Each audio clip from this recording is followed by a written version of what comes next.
Sevə-sevə izlədiyimiz köhnə filmlərimizdən istəyirəm danışaq. Daha doğrusu, onların ərsəyə gəlməsində istifadə olunan avadanlıq və texnikalardan. Məlum məsələdir ki, filmlər indiki kimi asan çəkilmirdi. İndi süni intellektlə bir günə də film ərsəyə gətirmək mümkündür. Amma əvvəllər bir filmin lentə alınması üçün uzun zaman və müxtəlif texniki vasitələr lazım olurdu.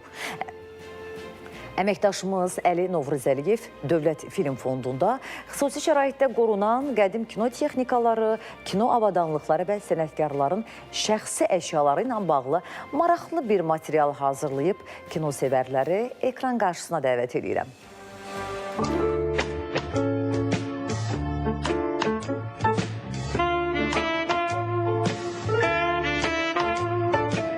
Kino texnikalarını nəzər salanda illər əvvəl görkəmli sənətkarların bütün iş prosesi, çəkdiyi çətinliklər insanın gözü önündə canlanır. Vaxtilə çəkilən və bugün də sevə-sevə izlənilən bütün milli filmlər məhz bu kino avadanlıqları vasitəsilə lentə alınıb. Fondun kino arxiv şöbəsinin müdiri Rəşad Qasımov deyir ki, bəzi texnikalar fondun binasına sığmadığı üçün həyətdə nümayiş olunur. Bu arxada gördüyünüz bu kino texnikalarının hamısı klassik Azərbaycan filmlərinin çəkiliş proseslərində istifadə olunub. Bu gördüyünüz kino texnikalarının hal-hazırda muzey eksponatı olmağının təbii ki, səbəbi hamıya məlumdur. Artıq texnologiya inkişaf eləyir. İri həcmli kranlar zamanla artıq 90-cı illərin ortalarından başlayaraq daha yüngül kranlarla əvəz olundu. Daha sonra isə dron və s. Gördüyünüz bu kran bunların arasında daha böyükdür. Siz daha çox bu kranların görüntüsünə rast gələ bilərsiniz Bəyin Oğurlanması filmində. Sırf kino haqqındadır. Daha çox epizodlarda bu gördüyünüz kran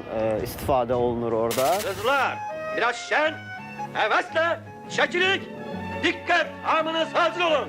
Başlılar çeksin o cebine. Biraz şen, hevesle. Bu avadanlıqların bəziləri təkcə film meydançalarında deyil, ölkədə keçirilən parada da hərbi texnika kimi istifadə olunur. Gördüyünüz kimi həm də burada çoxlu işıq avadanlıqları var. Bu işıq avadanlıqları müxtəlif dövrləri əhatə eləyir. 50, 60, 70, 80-ci illərdə istifadə olunan müxtəlif işıq avadanlıqlarını biz burada ekspozisiyada təqdim eləyirik. Bu dig işıq avadanlığıdır. Olmasın, bu olsun filminin çəkiliş prosesləri var. Arşın Mağlan filminin çəkiliş proseslərindən bu işıq avadanlıqlarının orada istifadə olunduğunu görərik. İkinci Dünya Müharibəsi vaxtı Bakıda hərbi texnika paradı olubdur və həmin o paradda bu işıq avadanlıqları da nümayiş olunur. Əslində biz bunu araşdırmışıq və məlum olub ki, bu işıq avadanlıqlarından qırıcı və bombardımançı təyyarələrə işıq salmaq üçün istifadə olunurmuş hərbi məqsədlərlə. Bu işıq elektriklə yox, kömür vasitəsilə işıqlandırılır.